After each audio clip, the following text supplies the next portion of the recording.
ഇബാദ്ക 10 ലക്ഷം രൂപ ടാക്സ് കൊടുക്കേണ്ട സ്ഥലത്ത് ലീഗലി ഇബാദ്കക്ക് വേണമെങ്കിൽ അത് 7 ലക്ഷമായിട്ട് കുറക്കാമായിരുന്നു. ധാരാളം ഓപ്ഷൻസ് ഉണ്ട്. ബ്ലാക്ക് അല്ലാതെ തന്നെ അതിന് ഇബാദ്കക്ക് പ്രോപ്പറായിട്ട് ടാക്സ് പ്ലാനിങ് നടത്താൻ പറ്റണം. ഇതിൽ ശരിക്കും ഒരു ഓൺട്രപ്രണർ അറിയേണ്ട, ഫൈനാൻസ് സെഗ്മെന്റിൽ അറിയേണ്ട ധാരാളം കാര്യങ്ങൾ വളരെ ഇൻഡെപ്തിൽ കയറിയിട്ട് നമ്മൾ ഡിസ്കസ് ചെയ്യുന്നുണ്ടായിരിക്കും. പക്ഷേ അക്കൗണ്ട്സിൽ ഇരിക്കുന്ന ആൾക്കാർ, ഒരു ഫിനാൻസ് മാനേജർ അല്ലെങ്കിൽ ഒരു അക്കൗണ്ട്സ് മാനേജർ തരുന്ന പല റിപ്പോർട്ട്സുകളും നമുക്ക് നോക്കാൻ പറ്റണ്ടേ? അപ്പോൾ ക്യാഷ് ഫ്ലോ നമുക്ക് പ്രോപ്പറായിട്ട് എങ്ങനെ അനലൈസ് ചെയ്യാന്നുള്ളതായിരിക്കും ഈ കോഴ്സിലെ ആദ്യത്തെ ടോപ്പിക്. ഇബാക്ക പല കമ്പനികൾക്കും ഓപ്പറേഷണൽ എക്സ്പെൻസ് മീറ്റ് ചെയ്യാൻ പറ്റാത്തത് കൊണ്ട് ഓണർ സ്വന്തം കയ്യിൽ നിന്ന് എടുക്കുന്നു, അല്ലെങ്കിൽ ആരോടെങ്കിലും ലോൺ എടുക്കുന്നു. എത്ര കാലം അത് പോസിബിൾ ആണ്? പ്രോഫിറ്റ് മേക്കിംഗ് സ്ട്രാറ്റജീസ്, എങ്ങനെ നമുക്ക് കൂടുതൽ പ്രോഫിറ്റ് ഉണ്ടാക്കാൻ പറ്റും. അടുത്ത വളരെ പ്രധാനപ്പെട്ട നമ്മളെ കോഴ്സിലെ ഒരു ടോപ്പിക്കാണ് റവന്യൂ ഇൻക്രീസിങ് സ്ട്രാറ്റജീസ്. ഞാൻ അത് റിലേറ്റഡ് ആയിട്ട് 2 കാര്യം പറഞ്ഞുതരാം.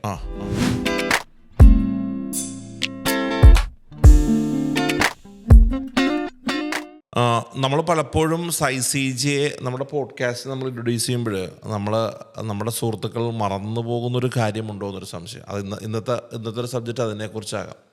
ഫിനാൻസ് സെയിൽസ് മാസ്റ്ററി എന്ന് പറഞ്ഞൊരു പ്രോഗ്രാം നിങ്ങൾ കണ്ടിന്യൂസ് ആയിട്ട് നിങ്ങൾ ചെയ്യുന്നുണ്ട്. അപ്പോൾ എന്താണ് നിങ്ങൾ ബേസിക്കലി ഫിനാൻസ് സെയിൽസ് മാസ്റ്ററി എന്ന് പറഞ്ഞൊരു പ്രോഗ്രാമിലൂടെ എന്താണ് നിങ്ങൾ ചെയ്യുന്നത്? Actually finance and sales mastery എന്ന് പറയുന്ന പ്രോഗ്രാം ശരിക്കും ഓൺട്രപ്രണേഴ്സിനുള്ള ട്രെയിനിങ് പ്രോഗ്രാമാണ്. ആക്ച്വലി ഒരു 1 ഡേ വർക്ക്ഷോപ്പാണ്. രാവിലെ ഒരു 9 മണി തൊട്ട് വൈകിട്ട് ഒരു 7 മണി 8 മണി വരെ നീണ്ടു നിൽക്കുന്ന ഒരു 1 ഡേ ഫുൾ വർക്ക്ഷോപ്പ്. ഇതിൽ ശരിക്കും ഒരു ഓൺട്രപ്രണർ അറിയേണ്ട, ഫൈനാൻസ് സെഗ്മെന്റിൽ അറിയേണ്ട ധാരാളം കാര്യങ്ങൾ വളരെ ഇൻഡെപ്തിൽ കയറിയിട്ട് നമ്മൾ ഡിസ്കസ് ചെയ്യുന്നുണ്ടായിരിക്കും. പ്രധാനമായിട്ടും ഫൈനാൻസും സെയിൽസും നല്ലപോലെ ഇംപ്രൂവ് ചെയ്യാനുള്ള, ഒരു നാണയത്തിന്റെ ഇരുവശം എന്ന് പറഞ്ഞതുപോലെയാണ് ഫിനാൻസും സെയിൽസും. അപ്പോൾ പല ഓൺട്രപ്രണേഴ്സും സെയിൽസിനെ കുറിച്ച് വളരെ ഡീറ്റെയിൽ ആയിട്ട് പഠിക്കുന്നുണ്ടാവാം, മോട്ടിവേഷൻ നന്നായിട്ട് പഠിക്കുന്നുണ്ടാവാം. പക്ഷേ അത്യാവശ്യമാണ്, അതെല്ലാം അനിവാര്യം തന്നെയാണ്. പക്ഷേ പലപ്പോഴും പല ഓൺട്രപ്രണേഴ്സും കൃത്യമായിട്ടും അറിയാതെ പോകുന്നതും പലപ്പോഴും സീരിയസ്നെസ് കൊടുക്കാതെ പോകുന്നതുമായ സെഗ്മെന്റാണ് ഫൈനാൻസ് സെഗ്മെന്റ്. ഈ ഫൈനാൻസ് സെഗ്മെന്റ് നമ്മൾ വളരെ സീരിയസ് ആയിട്ട് നമ്മൾ നോക്കാതെ പോകുമ്പോൾ നമുക്ക് ഒരുപാട് ഇഷ്യൂസ് നാളെ കമ്പനികളിൽ ഉണ്ടാവും. നമ്മളെ ബിസിനസ്സിൽ ഒരു proper financial road map create ചെയ്യാൻ പറ്റാതെ വരും. ഫിനാൻഷ്യൽ റോഡ് മാപ്പ് ക്രിയേറ്റ് ചെയ്യാന്ന് പറഞ്ഞു കഴിഞ്ഞാൽ ഇബാക്ക നമ്മളെ ബിസിനസ്സിൽ നല്ലപോലെ റവന്യൂ ഉണ്ടാക്കണം, അഥവാ സെയിൽസ് കൂട്ടണം. നമുക്ക് പ്രോപ്പറായിട്ടുള്ള ഒരു എക്സ്പെൻസ് മാനേജ്മെന്റ് സിസ്റ്റം അവിടെ വേണം. നമ്മുടെ ബിസിനസ്സിൽ ഒരു ഡ്യൂ മാനേജ്മെന്റ് സിസ്റ്റം കൊണ്ടുവരണം. നമ്മളെ ബിസിനസ്സിൽ നല്ലപോലെ എന്താ പറയുക, നല്ല ക്യാഷ് ഫ്ലോ ഉണ്ടാക്കണം. അപ്പം അതൊക്കെ നന്നായിട്ട് നമ്മളെ ബിസിനസ്സിൽ നടക്കണം എന്നുണ്ടെങ്കിൽ നമ്മൾ ഫിനാൻസിലും അക്കൗണ്ട്സിലും നല്ലപോലെ എക്സ്പേർട്ടായിട്ട് മാറണം. എന്ന് പറഞ്ഞാൽ നിങ്ങൾ ഒരു ഓൺട്രപ്രണർ ആണെങ്കിൽ ആ ഓൺട്രപ്രണർ അവിടുത്തെ അക്കൗണ്ട്സ് വർക്ക് ഒന്നും ചെയ്യാൻ പോകണ്ട. പക്ഷേ അക്കൗണ്ട്സിൽ ഇരിക്കുന്ന ആൾക്കാർ, ഒരു ഫിനാൻസ് മാനേജർ അല്ലെങ്കിൽ ഒരു അക്കൗണ്ട്സ് മാനേജർ തരുന്ന പല റിപ്പോർട്ട്സുകളും നമുക്ക് നോക്കാൻ പറ്റണ്ടേ? ബാലൻസ് ഷീറ്റ് റീഡ് ചെയ്യാൻ നമുക്ക് പറ്റണ്ടേ? ഇപ്പൊ ഇബാക്ക ഒരു കമ്പനിയുടെ ബാലൻസ് ഷീറ്റിലുണ്ട്, അടുത്ത 6 മാസത്തേക്ക് ആ കമ്പനി എവിടേക്കാ പോകുന്നത് ബാലൻസ് ഷീറ്റിന്റെ ഉള്ളിലുണ്ട്. അടുത്ത 1 വർഷം കമ്പനി എവിടേക്കാ പോകുന്നത് എന്നുള്ളത് ബാലൻസ് ഷീറ്റിൽ കൃത്യമായിട്ട് പറയുന്നുണ്ടാവും. അപ്പൊ ശരിക്കും പറഞ്ഞു കഴിഞ്ഞാൽ നമ്മുടെ കമ്പനിയുടെ ഫിനാൻസിനെ നമുക്ക് പ്രോപ്പർ ആക്കിയെങ്കിൽ മാത്രമാണ് നമ്മളെ കമ്പനി നെക്സ്റ്റ് ലെവലിലേക്ക് ഗ്രോ ചെയ്യൂ. ഫിനാൻഷ്യൽ സ്ട്രഗിൾ അനുഭവിക്കുന്ന കമ്പനിയാണെങ്കിൽ അതിൽ നിന്ന് നമുക്ക് രക്ഷപ്പെടുത്തി കൊണ്ടുവരാൻ പറ്റുള്ളൂ. അപ്പം അങ്ങനെയാണെങ്കിൽ നമ്മളിവിടെ ഈ ഒരു വർക്ക്ഷോപ്പിൽ 9 ഇമ്പോർട്ടൻ്റ് ആയിട്ടുള്ള കോണ്ടന്റുകളായിരിക്കും ഡിസ്കസ് ചെയ്യുക. ഒന്നാമത്തെ കാര്യം നമ്മുടെ ബിസിനസ്സിന്റെ ക്യാഷ് ഫ്ലോ മാനേജ്മെന്റ് ആണ്. അപ്പോൾ അതൊക്കെ ആദ്യത്തെ ടോപ്പിക്ക് ക്യാഷ് ഫ്ലോ മാനേജ്മെന്റ് ആണ്. നമ്മളെ ബിസിനസ്സിന്റെ ക്യാഷ് ഫ്ലോയെ എങ്ങനെ മാനേജ് ചെയ്യാം. ഇബാദ്കയുടെ ബിസിനസ്സിൽ പ്രധാനമായിട്ട് 3 ആക്ടിവിറ്റീസിലായിരിക്കും ക്യാഷ് വരികയും പോവുകയും ചെയ്യുന്നുണ്ടാവുക. 3 ആക്ടിവിറ്റീസിലൂടെയാണ് ക്യാഷ് വരികയും ചെയ്യുക, പോവുകയും ചെയ്യുക. Operating activities, financing activities, investing activities. പല ഓൺട്രപ്രണേഴ്സും പലപ്പോഴും കൺസൾട്ടിങ്ങിന് ഇരിക്കുന്ന സമയത്ത് പോലും, ഞാൻ ഖത്തറിൽ പോയ സമയത്തും അവിടെയുള്ള 3-4 കമ്പനിയെ ഞാൻ കൺസൾട്ട് ചെയ്യുന്ന സമയത്തും അവിടുത്തെ ഓൺട്രപ്രണേഴ്സിനോട് ഞാൻ ഈ കാര്യങ്ങൾ ഡിസ്കസ് ചെയ്തപ്പോൾ പലരും ഇതിനെക്കുറിച്ച് കൃത്യമായിട്ടും അവെയർ അല്ല. ഇന്ത്യയിലുള്ള പല കമ്പനിയും കൺസൾട്ട് ചെയ്യുമ്പോഴെങ്കിൽ ഇതിന്റെ മുന്നേ ഒരുപാട് എക്സ്പീരിയൻസ് ഉണ്ടായിട്ടുണ്ട്. അപ്പോൾ ശരിക്കും നമ്മൾ ഓപ്പറേറ്റിംഗ് ആക്ടിവിറ്റീസിൽ നല്ലപോലെ ഫോക്കസ് ചെയ്യണം. ഓപ്പറേറ്റിംഗ് ആക്ടിവിറ്റീസിന്റെ ഇൻഫ്ലോസ് നന്നായിട്ട് കൂട്ടണം. നമുക്ക് അതിനെക്കുറിച്ച് ഇൻഡെപ്ത് നോളജ് വേണം. എവിടെയാണ് പ്രോബ്ലം എന്നുള്ളത് നമ്മൾ ഫൈൻഡ് ഔട്ട് ചെയ്യണം. എന്നിട്ട് ആ പ്രശ്നത്തിന് സൊല്യൂഷൻ കാണണം. അപ്പോൾ ഈ 3 ആക്ടിവിറ്റീസ് വളരെ കൃത്യമായിട്ട് നമുക്ക് മനസ്സിലാക്കിയിട്ട് നമ്മളെ ബിസിനസ്സിന്റെ ക്യാഷ് ഫ്ലോയെ പ്രോപ്പറായിട്ട് മാനേജ് ചെയ്യാൻ നമുക്ക് പറ്റണം. ഇബാദ്ക്കയുടെ കഴിഞ്ഞ റിട്ടേൺ പീരീഡിൽ അല്ലെങ്കിൽ കഴിഞ്ഞ ഒരു പീരീഡിലെ ക്യാഷ് ഫ്ലോ സ്റ്റേറ്റ്മെന്റ് ഇബാദ്ക്ക് തരികയാണെങ്കിൽ ഈ ക്യാഷ് ഫ്ലോ സ്റ്റേറ്റ്മെന്റ് പ്രോപ്പറായിട്ട് ജെന്യൂനായിട്ട് ഹൃദയം തൊട്ട് ഇബാദ്ക്ക പറയുകയാണെങ്കിൽ അത് ഇൻഡെപ്ത് ആയിട്ട് അനലൈസ് ചെയ്യാൻ ഇബാദ്ക്ക് പറ്റുന്നുണ്ടോ? ഇല്ല. ഇത് തന്നെ ഇബാദ്ക്ക ഒട്ടുമിക്ക എല്ലാ ബിസിനസ്സുകാരുടെയും പ്രശ്നം. അറിയുന്നവരില്ല എന്നല്ല, പക്ഷെ വളരെ കുറവാണ്. അപ്പൊ ഈ ക്യാഷ് ഫ്ലോ നമുക്ക് പ്രോപ്പറായിട്ട് മാനേജ് ചെയ്യാൻ പറ്റാതെ ആകുമ്പോൾ ഉണ്ടാകുന്ന പ്രശ്നം എന്താണെന്ന് അറിയുവാക്ക, നമ്മളെ ബിസിനസ്സിൽ നല്ലപോലെ പ്രോഫിറ്റ് ബുക്ക് ചെയ്യുന്നുണ്ടായിരിക്കാം. 10 കോടി 15 കോടി 20 കോടി 50 കോടിയൊക്കെ ലാഭം ഉണ്ടായിരിക്കാം. ചെറിയ ബിസിനസ് ആണെങ്കിൽ 2 കോടി 3 കോടിയൊക്കെ ലാഭം ഉണ്ടായിരിക്കാം.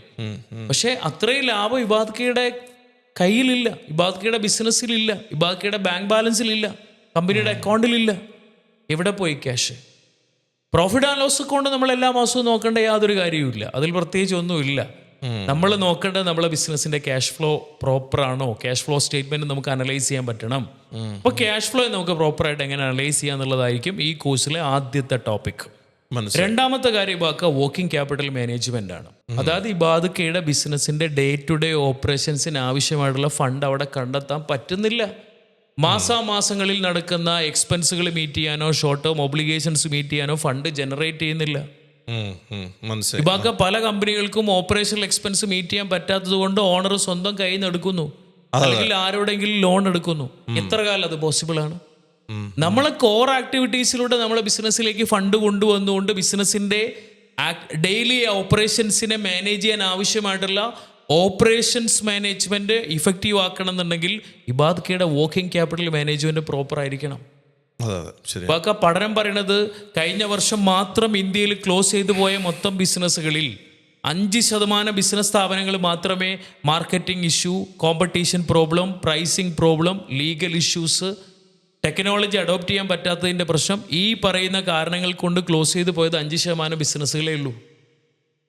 ഇന്ത്യയിൽ മാത്രം കഴിഞ്ഞ വർഷം പൂട്ടിപ്പോയ 2023 ക്ലോസ് ചെയ്തു പോയ 95% ബിസിനസ്സും പ്രോപ്പർ വർക്കിംഗ് ക്യാപിറ്റൽ മാനേജ്മെന്റ് ഇല്ലാത്തത് കൊണ്ടാണ് ക്ലോസ് ചെയ്തു പോയത്. എനിക്ക് ഏറ്റവും സങ്കടം ഉണ്ടാക്കുന്ന കാര്യം, പല കമ്പനിയിലും അക്കൗണ്ട്സിൽ ഇരുന്ന് വർക്ക് ചെയ്യുന്ന ആൾക്കാർക്ക് പോലും അറിയില്ല എന്താ വർക്കിംഗ് ക്യാപിറ്റൽ മാനേജ്മെന്റ്.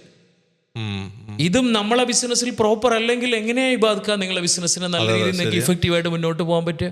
ശരിയാണ്. എല്ലാ മാസത്തിന്റെ തുടക്കത്തിലും നമ്മൾ വർക്കിംഗ് ക്യാപിറ്റൽ സ്റ്റേറ്റ്മെന്റിന്റെ estimated working capital statement prepare ചെയ്യണം. മന്ത് എൻഡിൽ actual working capital statement prepare ചെയ്യണം. ഇതൊന്നും പ്രിപ്പയർ ചെയ്യാത്ത എത്രയോ ബിസിനസ്സുകളാണ് ഇന്ന് മാർക്കറ്റിലുള്ളത്. പ്രോപ്പർ ഫിനാൻഷ്യൽ മാനേജ്മെന്റ് ഇല്ലാത്തത് കൊണ്ടാണ് ഇബാക്ക പല ബിസിനസ് സ്ഥാപനങ്ങളും ഇന്ന് ഫിനാൻഷ്യൽ സ്ട്രഗിൾ അനുഭവിക്കുന്നത്. അവരുടെ പ്രശ്നം അവർക്ക് സോൾവ് ചെയ്യാൻ പറ്റാതെ, അവർക്ക് നെക്സ്റ്റ് ലെവലിലേക്ക് എത്താൻ പറ്റാതെ അവർ മുന്നോട്ട് പോകുന്നത്. സോ നമ്മളെ വർക്ക്ഷോപ്പിൽ വർക്കിംഗ് ക്യാപിറ്റൽ മാനേജ്മെന്റ് ഇൻഡെപ്ത് പറയുന്നുണ്ടാവും. അതേപോലെ എക്സ്പെൻസ് മാനേജ്മെന്റ് സിസ്റ്റം വളരെ ഡീറ്റെയിൽ ആയിട്ട് പഠിക്കേണ്ട ടോപ്പിക്കാണ്. Due management system, profit making strategies, എങ്ങനെ നമുക്ക് കൂടുതൽ പ്രോഫിറ്റ് ഉണ്ടാക്കാൻ പറ്റും. അടുത്ത വളരെ പ്രധാനപ്പെട്ട നമ്മളെ കോഴ്സിലെ ഒരു ടോപ്പിക്കാണ് റവന്യൂ ഇൻക്രീസിങ് സ്ട്രാറ്റജീസ്. ഞാൻ അത് റിലേറ്റഡ് ആയിട്ട് 2 കാര്യം പറഞ്ഞുതരാം. അപ്പൊ പല ബിസിനസ് സ്ഥാപനങ്ങളും നമ്മൾ പൊതുവെ സജസ്റ്റ് ചെയ്ത് കൊടുക്കാറുള്ളത്, ഒന്നെങ്കിൽ ഇബാദ്ക്കയുടെ ബിസിനസ് ഒരു പ്രീമിയം സെല്ലിംഗ് സ്ട്രാറ്റജിയിലേക്ക് പോകണം. ഇബാദ്ക്കയുടെ കയ്യിൽ ഒരു പ്രീമിയം പ്രൊഡക്റ്റ് ഉണ്ടായിരിക്കണം, ഒരു പ്രീമിയം സർവീസ് ഉണ്ടായിരിക്കണം. അങ്ങനെയാകുമ്പോൾ ഇബാദ്ക്കക്ക് വളരെ കുറച്ച് ആൾക്കാർക്ക് മാത്രം പ്രൊഡക്റ്റ് വിറ്റാൽ മതി. കാരണം നല്ല പോലെ മാർജിൻ അതിലൂടെ ക്രിയേറ്റ് ചെയ്യപ്പെടും. പക്ഷെ അതെല്ലാവർക്കും പോസിബിൾ അല്ല. എന്നാൽ അതിന് പകരം നമ്മൾ എന്ത് ചെയ്യണം? അത് പോസിബിൾ അല്ലെങ്കിൽ നമ്മൾ വോളിയത്തിൽ ബിസിനസ് ചെയ്യാൻ പഠിക്കണം. ഹൈ വോളിയത്തിൽ നമ്മൾ ബിസിനസ് ചെയ്യണം. എന്നാൽ ഇബാദ്ക്ക മാർക്കറ്റിലെ ഏറ്റവും പ്രധാനപ്പെട്ട പ്രശ്നം ഇത് രണ്ടിൻ്റെയും ഇടയിൽ പെട്ടിട്ടാണ് പല ബിസിനസ്സും പോകുന്നത്. പ്രീമിയത്തിൽ സെല് ചെയ്യാൻ പറ്റുന്നില്ല, ഹൈ വോളിയത്തിലും സെല് ചെയ്യാൻ പറ്റുന്നില്ല. നമ്മളെ ബിസിനസ് എന്ത് ചെയ്യണം? എങ്ങനെയാണ് നമ്മളെ ബിസിനസ്സിൻ്റെ റവന്യൂ ഇൻക്രീസ് ചെയ്യാം? എന്ത് സ്ട്രാറ്റജീസ് അപ്ലൈ ചെയ്യണം? ഏത് ടൈപ്പ് ഓഫ് പ്രൈസിങ് മോഡലാണ് നമ്മൾ വെക്കേണ്ടത്? വളരെ ഡീറ്റെയിൽ ആയിട്ട് നമ്മൾ വർക്ക്ഷോപ്പിൽ പറയുന്നുണ്ട്. ഇൻഡെപ്ത് ആയിട്ട് നമ്മൾ പറയും. അപ്പൊ അതൊക്കെ എന്തോ ക്വസ്റ്റ്യൻ ഇട്ടോ? ഇങ്ങനത്തെ കാര്യങ്ങളൊക്കെ അവിടെ പ്രാക്ടിക്കലി വളരെ ഡീറ്റെയിൽ ആയിട്ട് പ്രാക്ടിക്കൽ പെർസ്പെക്റ്റീവിലാണ് നമ്മളെല്ലാം ഡിസ്കസ് ചെയ്യുക. അപ്പൊ അടുത്ത ഏറ്റവും പ്രധാനപ്പെട്ട കാര്യം ടാക്സ് പ്ലാനിങ് ആണ്. ടാക്സ് പ്ലാനിങ് എന്ന് പറയുമ്പോൾ ഇബാദ്ക്ക കഴിഞ്ഞ വർഷം ഇൻകം ടാക്സ് 10 ലക്ഷം കൊടുത്തു എന്ന് വിചാരിച്ചോ. ഇബാദ്ക്ക ഒരു SMEയിൽ വർക്ക് ചെയ്യുന്ന ഒരു ബിസിനസ്സുകാരനാണെങ്കിൽ ഇബാദ്ക്കയുടെ ഓഡിറ്റർ ആയിരിക്കും ഒരു പക്ഷേ ഇത് കമ്പ്യൂട്ട് ചെയ്തിട്ട് കൊടുക്കുന്നുണ്ടാവും. അവരെ കുറ്റപ്പെടുത്തിയിട്ട് കാര്യമില്ല. അവർക്ക് അറ്റേ ടൈമിൽ ഇഷ്ടം പോലെ ക്ലയന്റ് ആയിരിക്കും. അപ്പൊ ഇബാദ്കയുടെ അക്കൗണ്ട്സിൽ ഇരിക്കുന്ന ആൾക്കാർ കൊടുത്ത ഡാറ്റ വെച്ചിട്ടായിരിക്കും അവർ അതിനൊന്ന് ഫ്രെയിം ആക്കിയിട്ട് അവർ റിട്ടേൺ ഫയൽ ചെയ്യുന്നുണ്ടാവുക. അത്രേ ഉള്ളൂ. അങ്ങനെ ആകുമ്പോൾ എന്താ പ്രശ്നം എന്നറിയോ? ഇബാദ്ക 10 ലക്ഷം രൂപ ടാക്സ് കൊടുക്കേണ്ട സ്ഥലത്ത് ലീഗലി ഇബാദ്കക്ക് വേണമെങ്കിൽ അത് 7 ലക്ഷമായിട്ട് കുറക്കാമായിരുന്നു. ധാരാളം ഓപ്ഷൻസ് ഉണ്ട്. ബ്ലാക്ക് അല്ലാതെ തന്നെ അതിന് ഇബാദ്കക്ക് പ്രോപ്പറായിട്ട് ടാക്സ് പ്ലാനിങ് നടത്താൻ പറ്റണം. ടാക്സ് പ്ലാനിങ്ങിനെ കുറിച്ച് നമ്മൾ ഇൻഡെപ്തായിട്ട് അറിയണ്ടേ? വളരെ ഡീറ്റെയിൽ എനിക്കറിയാവുന്നൊരു ജ്വല്ലറിക്കാരൻ എന്നോട് പറഞ്ഞു അയാൾ 3 കോടി രൂപ ടാക്സ് കൊടുക്കുന്നു. തീർച്ചയായിട്ടും അതൊക്കെ ഈ പ്ലാൻ അറിയാവുന്നെങ്കിൽ ടാക്സ് പ്ലാനിങ് അറിയാണെങ്കിൽ എത്ര എമൗണ്ട് നമുക്ക് ലീഗലി റെഡ്യൂസ് ചെയ്യാൻ പറ്റും. നമ്മൾ ഇതിനെക്കുറിച്ച് അവെയർ ആണെങ്കിലല്ലേ നമ്മൾ ഓഡിറ്ററോടും നമ്മളെ കൺസൾട്ടന്റിനോടും നമുക്ക് സംസാരിക്കാൻ അങ്ങോട്ട് പറ്റൂ. ഇത് നിങ്ങൾ ആക്ച്വലി എംപ്ലോയീസിനാണ് ഇത് പ്രിഫർ ചെയ്യുന്നത്? ഒരിക്കലുമല്ല. ഇത് ഓൺട്രപ്രണേഴ്സിനുള്ള ട്രെയിനിങ്. ഇതിൽ ഓൺട്രപ്രണേഴ്സ് മാത്രമേ വരേണ്ടതുള്ളൂ. അല്ലെങ്കിൽ ഒരു കമ്പനിയുടെ ഫിനാൻഷ്യൽ ഹൈ ടോപ്പിൽ ഇരിക്കുന്ന ആൾക്കാർക്ക് വേണമെങ്കിലും ഈ പ്രോഗ്രാമിലേക്ക് വരാൻ പറ്റും. പിന്നീട് പലപ്പോഴും പല ബിസിനസ്സുകാരും ചെയ്യുന്ന ഏറ്റവും പ്രധാനപ്പെട്ട ഒരു വലിയ മിസ്റ്റേക്ക് എന്താണെന്ന് വെച്ച് കഴിഞ്ഞാൽ അവരുടെ ബിസിനസ്സിൽ ഏത് തരത്തിലുള്ള സോഫ്റ്റ്വെയർ ആണ് അക്കൗണ്ട്സിൽ യൂസ് ചെയ്യേണ്ടത്, എങ്ങനെയുള്ള അക്കൗണ്ട്സ് ആൻഡ് ഫിനാൻസ് സിസ്റ്റമാണ് അവിടെ ഇംപ്ലിമെൻ്റ് ചെയ്യേണ്ടതെന്നുള്ളത് പലരും അറിയുന്നില്ല. അതുകൊണ്ട് നമ്മൾ ഒരു ബിസിനസ്സിൻ്റെ പ്രോപ്പർ അക്കൗണ്ട്സ് ആൻഡ് ഫിനാൻഷ്യൽ സിസ്റ്റത്തെക്കുറിച്ച് ഡീറ്റെയിൽ ആയിട്ട് നമ്മൾ പറയുന്നുണ്ടായിരിക്കും. ക്ലിയർ? അടുത്ത ഏറ്റവും ഇമ്പോർട്ടൻ്റ് ആയിട്ടുള്ളൊരു കാര്യം, ഇബാദ്കയുടെ കയ്യിൽ നല്ല ബിസിനസ് ഐഡിയ ഉണ്ട്. ഇബാദ്കക്ക് അത് ഡെപ്തിലേക്ക് കൊണ്ടുപോകണം, ഗ്രോത്തിലേക്ക് കൊണ്ടുപോകണം. പക്ഷേ ഇബാദ്കയുടെ കയ്യിൽ ഫണ്ടില്ല, ഫണ്ട് അട്രാക്ട് ചെയ്യാൻ പറ്റുന്നില്ല. ഇബാദ്ക ഏഞ്ചൽ ഫണ്ടിങ് അതുപോലെ തന്നെ വെഞ്ചർ ക്യാപിറ്റലിസ്റ്റൊക്കെ ഇബാദ്കയുടെ ബിസിനസ്സിലേക്ക് ഫണ്ടായിട്ട് തരുന്നേ. പക്ഷേ ഇബാദ്കയുടെ ഫിനാൻഷ്യൽ സിസ്റ്റം പ്രോപ്പർ ആക്കി കഴിഞ്ഞാൽ, ഈ ഒരു ബിസിനസ്സിനെ പ്രോപ്പർ സിസ്റ്റത്തിലേക്ക് സ്ട്രക്ചേർഡ് ആക്കി കഴിഞ്ഞാൽ ഇബാദ്കയിലേക്ക് ഫണ്ട് വരും. എങ്ങനെ സ്ട്രക്ചേർഡ് ആക്കാം വളരെ ഡീറ്റെയിൽ ആയിട്ട് നമ്മൾ ഈ വർക്ക്ഷോപ്പിൽ പറയുന്നുണ്ട്. ഇങ്ങനെ 9 വ്യത്യസ്ത സീക്രട്ടുകളായിരിക്കും നമ്മൾ ഈ പ്രോഗ്രാമിൽ ഡീറ്റെയിൽ ആയിട്ട് പറയുക. ഒരു ഓൺട്രപ്രണർ അറിയേണ്ട ഏറ്റവും ഇമ്പോർട്ടൻ്റ് ആയിട്ടുള്ള കാര്യമാണ്.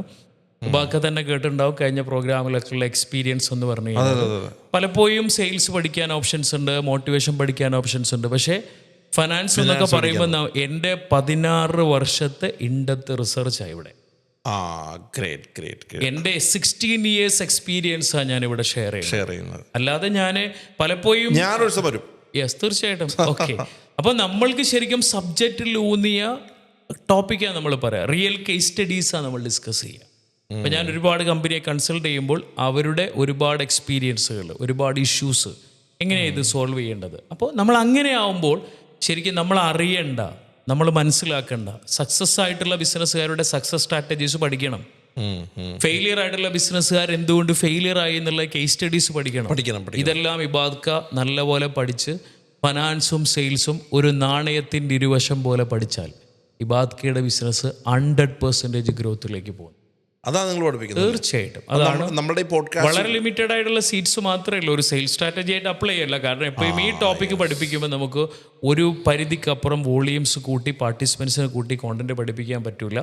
പിന്നെ ഞാൻ എപ്പോഴും ഈ വർക്ക്ഷോപ്പ് ഞാൻ കണ്ടക്ട് ചെയ്യാറില്ല. അതുകൊണ്ട് തന്നെ ഒരു സമയത്ത് ഞാൻ അനൗൺസ് ചെയ്ത് കഴിഞ്ഞാൽ പിന്നീട് കുറച്ച് നാൾ കഴിഞ്ഞാൽ ഈ പ്രോഗ്രാം കണ്ടക്ട് ചെയ്യാറുള്ളത്. അപ്പം നമ്മുടെ ആളുകൾക്ക്, നമ്മുടെ വീഡിയോ കാണുന്ന ഓൺട്രപ്രണേഴ്സിന് അതിന്റെ ആവശ്യകതയുണ്ട്. ഇപ്പം എന്തായാലും നിങ്ങളെ കോൺടാക്ട് ചെയ്യും കേട്ടോ. തീർച്ചയായിട്ടും ഇവിടെ കാണുന്ന നമ്പറിൽ കണക്ട് ചെയ്തിട്ട് രജിസ്റ്റർ ചെയ്യാവുന്നതേ ഉള്ളൂ. Okay, thank you so much. Thank you ബാക്ക.